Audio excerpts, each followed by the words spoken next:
मुंबई, भारताची आर्थिक राजधानी. हिनं सांभाळलं देशाच्या आर्थिक व्यवहारांचं जंगल. हिनं पसरवलं सिमेंट कॉन्क्रीटचं जंगल. हिनं पोसलं माणसांच्या गर्दीचं जंगल.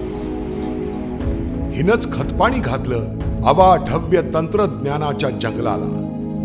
एकीकडे प्रचंड वेगानं धावणाऱ्या मुंबई नगरीचं वातावरण ट्रेन्सच्या, ट्रॅफिकच्या, कन्स्ट्रक्शन साइट्सवरच्या आवाजांनी व्यापून गेलं असलं तरी दुसरीकडे मात्र याच मुंबईनं आपल्या हृदयात जपून ठेवलंय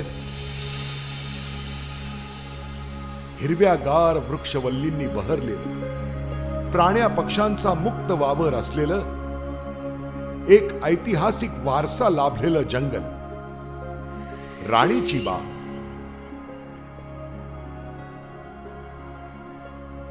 भायखळा परिसरातील या जंगलाच्या निवांत वातावरणात निनादत राहतात स्वच्छंद उडणाऱ्या पक्ष्यांच्या किलबिलाटाचे सूर, हत्तीचे चित्कार, अस्वलाचं गुरगुरणं आणि वाघाची डरकाळी.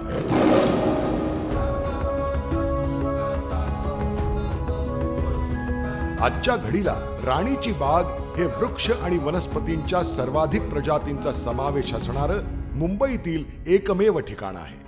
चहूबाजूंनी कॉन्क्रीटच्या जंगलानं वेढलेलं असतानाही ताठ मानेनं आपलं अस्तित्व टिकवून असणारा हा प्रदेश म्हणजे खऱ्या अर्थानं मुंबईचं ग्रीन लंग आहे. 283 प्रजातींचे तब्बल 6611 वृक्ष आणि वनस्पती, त्यातील 291 दुर्मिळ आणि 15 औषधी झाड, जगातील 7 खंडांपैकी 6 खंडांमध्ये आढळणारे निरनिराळे परदेशी वृक्ष, शिवाय 13 जातींचे 84 सस्तन प्राणी, 19 जातींचे 157 पक्षी, 7 जातींचे 32 उभयचर आणि सरपटणारे सजीव. एवढी मोठी जैवविविधतेनं सजलेली संपदा राणीच्या बागेनं आपल्या उदरात जपून ठेवली आहे.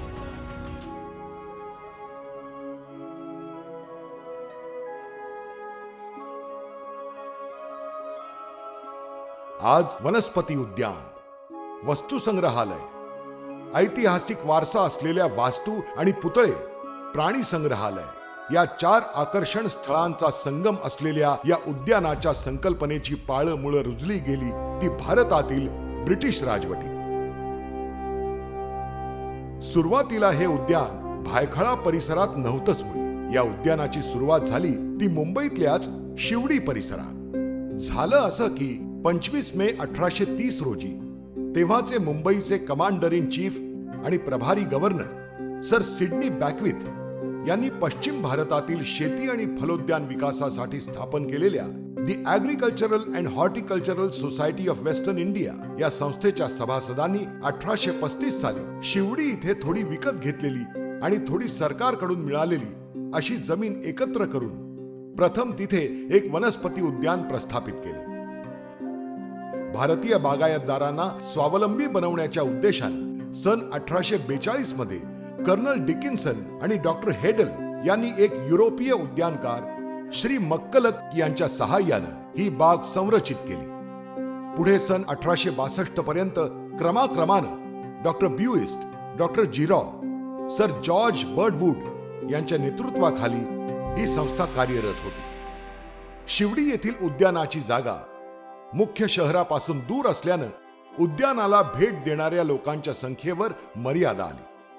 1850च्या सुमारास उद्यानाचं स्थलांतर त्यावेळच्या युरोपियन आणि भारतीय अशा दोन्ही रहिवासी विभागाजवळ करण्याचे प्रस्ताव येऊ लागले. पुढे सन 1858 साली भारतात व्हिक्टोरिया राणीच्या थेट अंमलाखालील सरकार स्थापन झाल्याप्रित्यर्थ मुंबईत भायखळा येथील परळ रस्त्याच्या पूर्वेला आणि नवीन भायखळा स्थानकाच्या काहीशा उत्तरेला एक वस्तुसंग्रहालय आणि उद्यान यांच्या उभारणीसाठी नागरिकांनी मोठा निधी उभा केला. त्यात सरकारनेही तेवढीच भर घातली. मात्र ती पूर्ण रक्कम व्हिक्टोरिया अँड अल्बर्ट म्युझियमच्या उभारणीसाठी खर्च झाली.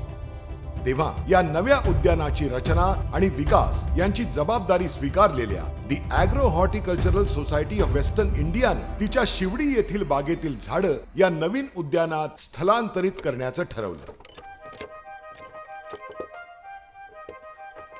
या सगळ्या प्रक्रियेत दूरदृष्टी लाभलेल्या जगन्नाथ शंकर शेठ, डॉक्टर भाऊ दाजी लाड, दादाभाई नवरोजी आणि जमशेदजी जीजीभाय यासारख्या अनेक भारतीय मातब्बरांचा, याशिवाय डेव्हिड ससून यासारख्या प्रतिष्ठितांचा पुढाकार वाखाणण्याजोगा होता. अखेरीस 19 नोव्हेंबर 1862 रोजी लेडी कॅथरीन फ्रेयर यांनी मुंबई शहरातील हे नवीन वनस्पती उद्यान म्हणजेच व्हिक्टोरिया गार्डन्स लोकांसाठी खुलं केलं. त्याच दिवशी मुंबईचे तत्कालीन governor sir Bartle Frere KCB यांच्या हस्ते मुंबईच्या व्हिक्टोरिया अँड अल्बर्ट म्युझियमची कोनशिलाही बसवण्यात आली. ब्रिटिशांनी भारतामध्ये उभारलेल्या सर्व उल्लेखनीय आणि महत्वाकांक्षी प्रकल्पांपैकी व्हिक्टोरिया गार्डन्स हा सगळ्यात आधी सुरू केलेला प्रकल्प होता. त्या काळात पर्यटकांना आणि नागरिकांना व्हिक्टोरिया गार्डन्सला भेट देणं सोयीस्कर व्हावं याकरता ब्रिटिश सरकारनं अनेक सुविधा निर्माण केल्या. ब्रिटिशांनी मुंबईत स्थापन केलेल्या सुरुवातीच्या रेल्वे स्थानकांपैकी एक म्हणजेच भायखळा रेल्वे स्थानक. भायखळा येथील मुंबईचा सुप्रसिद्ध एस ब्रिज यासारख्या सुविधांच्या निर्मितीमागे पर्यटकांना व्हिक्टोरिया गार्डन्स पर्यंत पोहोचण्यासाठीची सुलभता हे प्रमुख कारण होतं. पुढे 1866 साली उद्यानाच्या देखभालीची जबाबदारी मुंबई नगरपालिकेकडे देण्यात आली. 1873 मध्ये संस्था अस्तंगत झाल्यानं सरकारनं उद्यान मुंबई महानगरपालिकेकडे सुपूर्द केलं. काळाच्या ओघात व्हिक्टोरिया गार्डन्सला राणीची बाग ही उपाधी मिळाली. ती अर्थातच सत्तेवर असणाऱ्या राणी व्हिक्टोरिया यांच्या नावावरूनच. या बागेच्या स्थापनेपासूनच अनेक बाबींमध्ये भरमसाठ अडचणी उभ्या ठाकत गेल्या. पण निसर्गाची कदर असणाऱ्या प्रत्येकानं हातात हात घेऊन या अडचणींचा सातत्यानं सामना करत निसर्गाप्रतीचं ऋण फेडण्याचा प्रयत्न केला. अडचणी दूर होत गेल्या आणि लोकहिताच्या विचारांची सरशी होऊन राणीची बाग जनसामान्यांच्या मनावर अजिंक्य राणीसारखी राज्य करू लागली.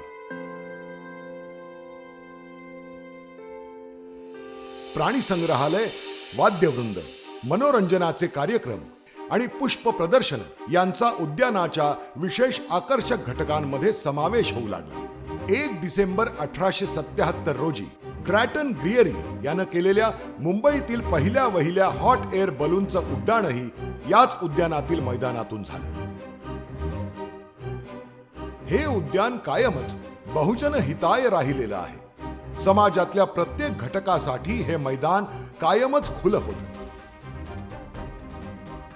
1960 पर्यंत इथे कुठच्याही प्रकारचं शुल्क आकारलं जात नसे. त्यानंतर मात्र अत्यल्प शुल्क आकारूनच इथे प्रवेश देण्यात येऊ लागला. विद्यार्थ्यांच्या, निसर्ग अभ्यासकांच्या सहली निसर्गाच्या सान्निध्यात व्यायाम करणे, मित्रमैत्रिणींसोबत, कुटुंबासोबत वेळ घालवणे यासाठी ही एक सुरक्षित, उत्साहपूर्ण आणि प्रतिष्ठित जागा मानली गेली आहे. फोटोग्राफर्स, व्हिडिओग्राफर्स यांचीही इथे कायम गर्दी पाहायला मिळते.